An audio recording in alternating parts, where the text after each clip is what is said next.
The galaxy had long considered humans weak, unpredictable, and primitive. To the Galactic Council, Earth was just a young, promising planet, valuable for trade and resources, but hardly a threat. Humans had joined the Council only recently, their ships small, their voices quiet.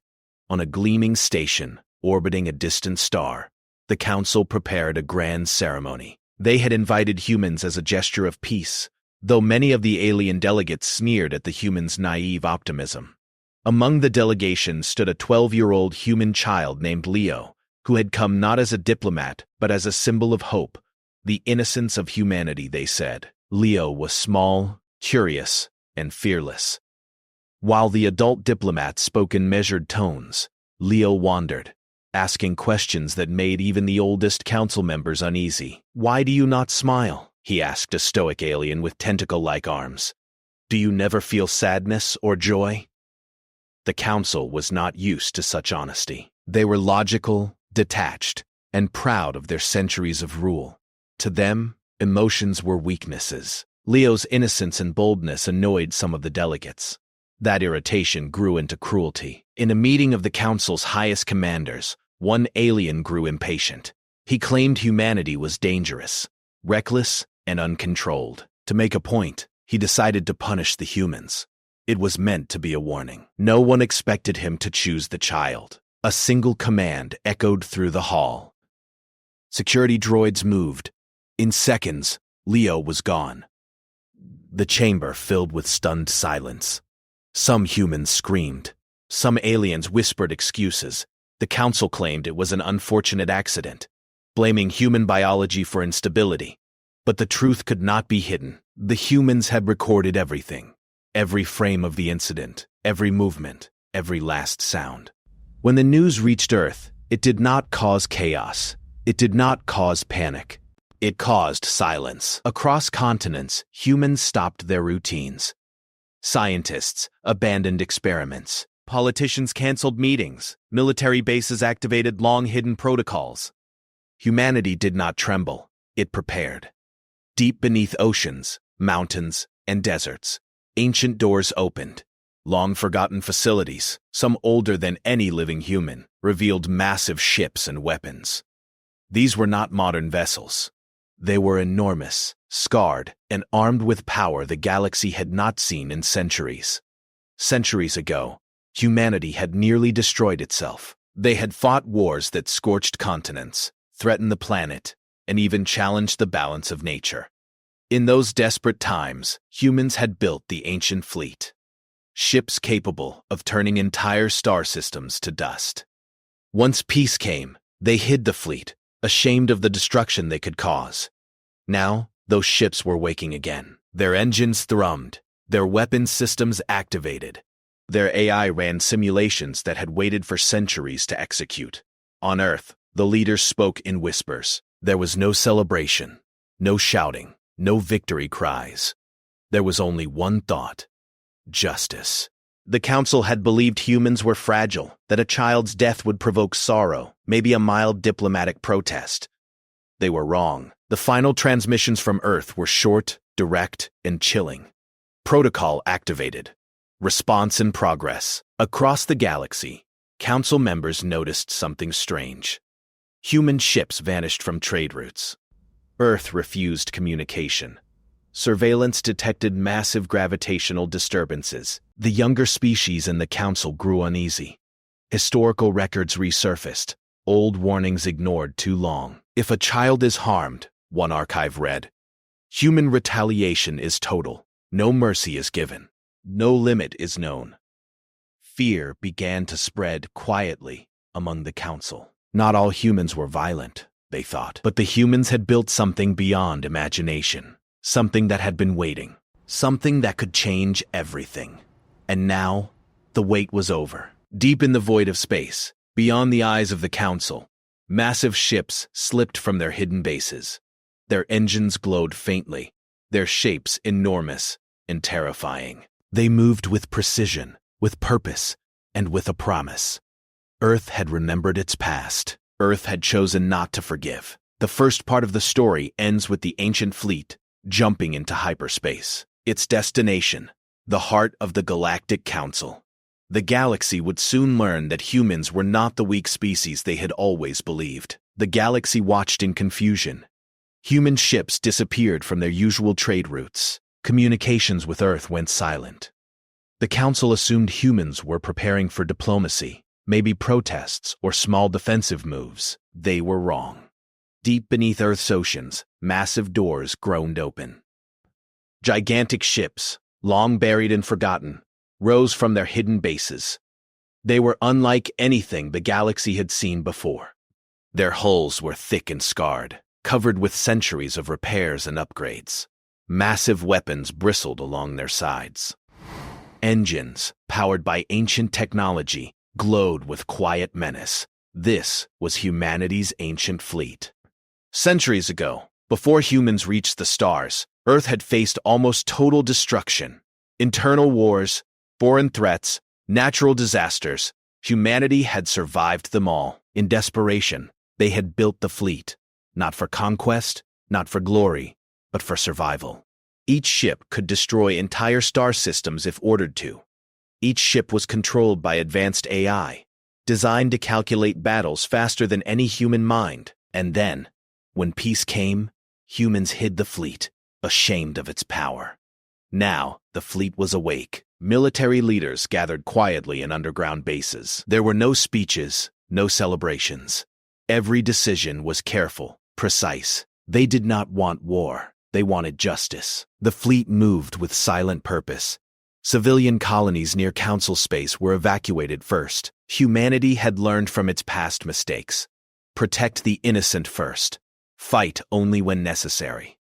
Meanwhile, across the Council, worry began to grow. Analysts studied the Earth fleets, trying to predict human actions. They discovered something alarming. Ancient records showed humanity had survived wars that destroyed entire continents.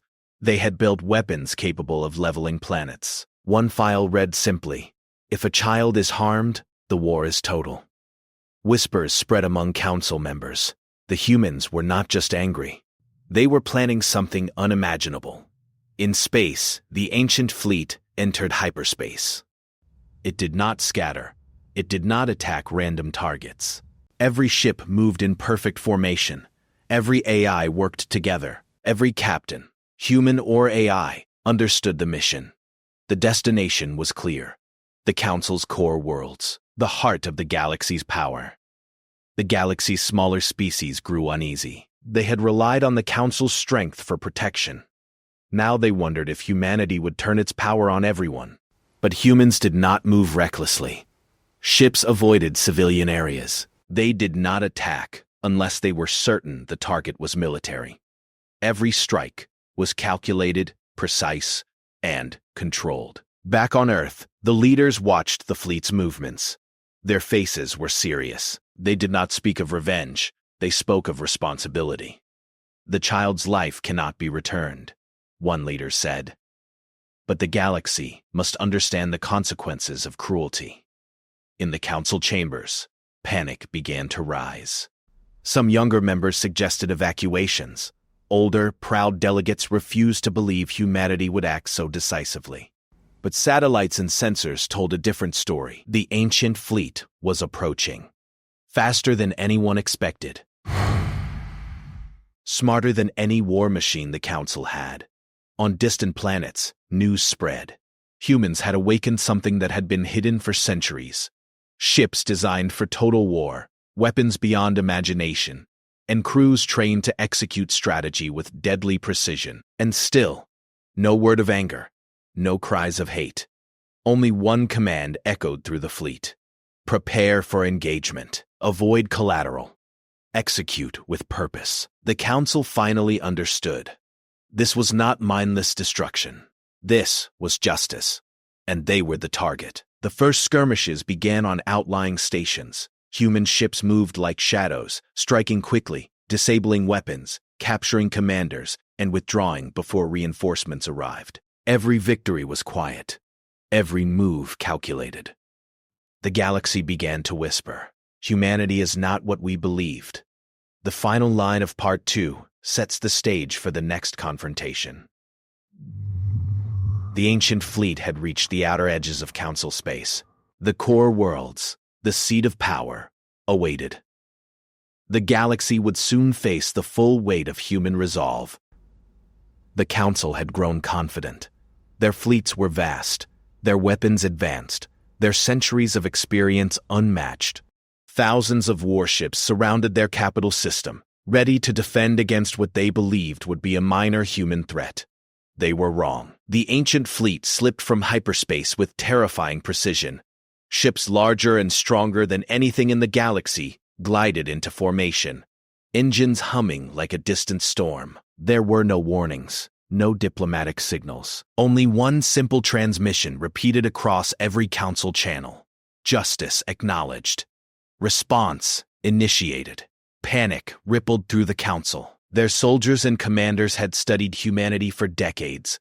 They knew humans were resilient, brave, even reckless at times, but nothing in their records could explain what they saw now. The battle began.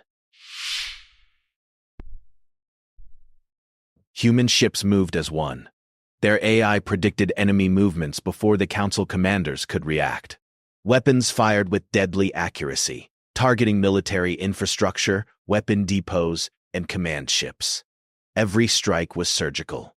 Civilian areas were untouched. The Council's massive fleets tried to counterattack, unleashing waves of missiles, energy beams, and plasma cannons, but the ancient fleet absorbed the punishment. Shields adapted. Weapons neutralized by AI systems that anticipated every pattern. Council ships began falling one by one, crippled before they could even strike again. Across the galaxy, smaller species watched in awe and fear. Humanity, the species they had long thought weak and naive, was now unstoppable. They were not driven by rage, nor by hunger for conquest. They were carrying out calculated justice, and doing so with terrifying skill. The commander responsible for Leo's death tried to escape. His flagship jumped through multiple hyperspace routes, thinking he could outrun the humans. The ancient fleet followed with relentless precision. Within moments, the ship's engines were disabled, its weapons destroyed. And finally, the commander's escape pod was captured, floating helplessly in space. Humanity's power shocked the Council. They realized something horrifying. The humans could destroy their government entirely if they wished. Entire systems could fall. Entire fleets could be wiped out. And yet, the ancient fleet stopped short of annihilation. Every captured ship was boarded. Every weapon facility was disabled. Every decision executed with precision. The galaxy began to whisper the same question. Why did they not destroy everything? On Earth, leaders watched the battle unfold. They had the power to crush the Council, to end their centuries of dominance. But they chose restraint. Their goal was justice, not revenge. Their message was clear. Cruelty would have consequences. The Council's military elite began to understand the truth too late. Human warfare was not like any other. It was patient, precise, and relentless. Humans could wait centuries if necessary. They could strike at exactly the right moment. They could destroy anyone who crossed their moral line. Outside the Council capital, the human fleet formed a silent ring. Their weapons charged, engines glowing faintly in the darkness of space. The Council realized the humans could destroy their core world with ease. Entire governments, histories, and species could vanish in hours. But the humans waited. They were not here for conquest. They were here to enforce justice. Across the galaxy, smaller species began to rethink everything they believed about humanity. For centuries, humans were considered weak, naive, and unpredictable. Now they were powerful, disciplined, and fearless. Humanity had endured wars, natural disasters, and near extinction, and had survived. And now they were showing the galaxy the full extent of that resilience. The final moments of Part 3 leave a chilling question hanging in the void. The ancient fleet surrounds the Council's capital world. Weapons ready. Engines humming. And yet, Earth has not given the final order. The galaxy waits. And for the first time, the Council feels true fear. The ancient fleet hung in silent formation around the Council's capital world. Its massive ships gleamed against the blackness of space, engines humming like a deep heartbeat. Every weapon was charged, every cannon aimed. The galaxy watched, holding its breath. Inside the Council's capital, panic had reached a peak. Leaders and generals scrambled. Alarms blared. Emergency defenses activated. Thousands of ships, the pride of the Council, floated in orbit, bristling with weapons. But none dared strike first. Humanity had shown its power, and no one knew what would come next. Then, the silence broke. A single transmission filled every channel in the galaxy. We came in peace. We remain in peace. But we do not forgive those who harm our children. The voice was calm, steady, and human. Behind the words was the weight of centuries, of wars survived, of lessons learned, of a species that would not be weak in the face of cruelty. A human representative appeared on all holographic channels. Standing before the stars, a young diplomat flanked by leaders of Earth, they spoke clearly, without anger. "Your council has made a grave mistake," the diplomat said. "You killed an innocent child. You believed humanity would plead, would beg, would tremble. You were wrong. We are not weak. We are patient, and we are just." The council's leaders stammered. They had expected threats, maybe some attack, but not words that carried such calm authority. "Your fleets are crippled," the human continued. "Your weapons disabled, your commanders captured. You could have been destroyed. But we choose restraint. We choose justice, not revenge. Understand this. The galaxy will never tolerate cruelty toward the innocent again." Across the galaxy, smaller species listened, relieved and amazed. Humanity was powerful, yes, but it had not attacked indiscriminately. It had not killed civilians. It had not claimed territories. Humanity had delivered justice and then waited. The Council, humbled and terrified, could do nothing. Their pride, their arrogance, their centuries of power, all shattered in a single campaign. They had underestimated humans, and the consequences were clear. The captured commander who ordered the child's death was brought forward. On a neutral station, the trial was broadcast across the galaxy. Every species watched as justice was served according to human law. No cruelty, no revenge, only truth, accountability, and punishment appropriate to the crime. Meanwhile, the ancient fleet remained in orbit, silent and immense. Its presence was a warning, a reminder, and a lesson. The galaxy had never seen power wielded with such discipline. Humans could destroy worlds, they could crush fleets, and yet they chose not to. After the trial concluded, the humans withdrew.